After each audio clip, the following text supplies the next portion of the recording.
কালোজিরার গুণাগুণ জানা খুব প্রয়োজন।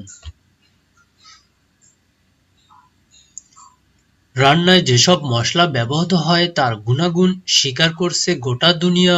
বিভিন্ন মশলা নিজস্ব গুণে অনবদ্য। আজ আলোচনা করব প্রায় সবার রান্নাঘরের অন্যতম আবশ্যিক উপাদান কালোজিরার গুণাগুণ নিয়ে।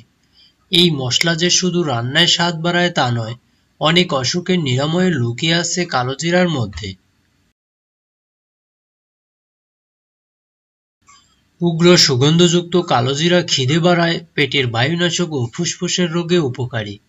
কেউ কেউ বেশি কাশি ও জন্ডিসে কালোজিরা খাওয়ার কথা বলেন।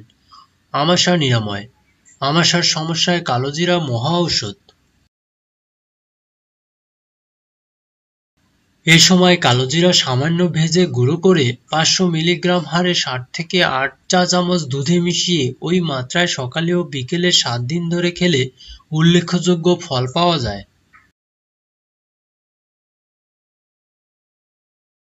অনিয়মিত পিরিয়ড। যেসব মহিলা অনিয়মিত পিরিয়ডের সমস্যায় ভোগেন তাদের পিরিয়ড শুরুর 5-7 দিন আগ থেকে অল্প গরম জলে 500 মিলিগ্রাম কালোজিরা মিশিয়ে সকালে ও বিকেলে খেতে হবে। মাথায় যন্ত্রণা। কাঁচা সর্দি থেকে মাথায় যন্ত্রণা হচ্ছে? এক্ষেত্রে কালোজিরার কাপড়ে পুঁটলি করে বেঁধে শুকোতে হবে। হাতে রগড়ে নিয়ে সেই গন্ধটা শুকলে উপকার পাওয়া যায়। স্লেমা বসে যাওয়া, এই অবস্থায় কালোজিরা বেটে কপালে প্রলেপ দিলে উপকার হয়। দাঁতের ব্যথা। গরম জলে কালোজিরা নিয়ে তা দিয়ে কুলি করলে দাঁতের ব্যথার উপশম হয়। চুল পড়া। কালোজিরা বেটে নিয়ে মাথায় নিয়মিত মালিশ করলে চুল পড়া কমে ও নতুন চুল গজায়।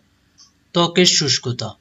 ঘিয়ের সঙ্গে কালোজিরা মিশিয়ে খেলে মুখ উজ্জ্বল হয় ও রং ফর্সা হয়। স্মৃতিভ্রংশ। স্মৃতিভ্রষ্ট ও স্মরণশক্তির দুর্বলতায় কালোজিরা খুব কার্যকর। 3 গ্রাম কালোজিরা 20 মিলিলিটার মধুর সঙ্গে মিশিয়ে খেলে এ রোগ সারে। জন্ডিস, লিহা বৃদ্ধি। কালোজিরা বেটে খেলে এসব রোগ সারে। প্রস্রাবের বাধকতা। পরিমাণ মতো কালোজিরা খেলে প্রস্রাব পরিষ্কার হয়ে যায়। আপনার স্বাস্থ্য ও বিভিন্ন বিষয়ে টিপস পেতে আমাদের চ্যানেলটি এখনই সাবস্ক্রাইব, লাইক ও শেয়ার করুন। Please subscribe our channel.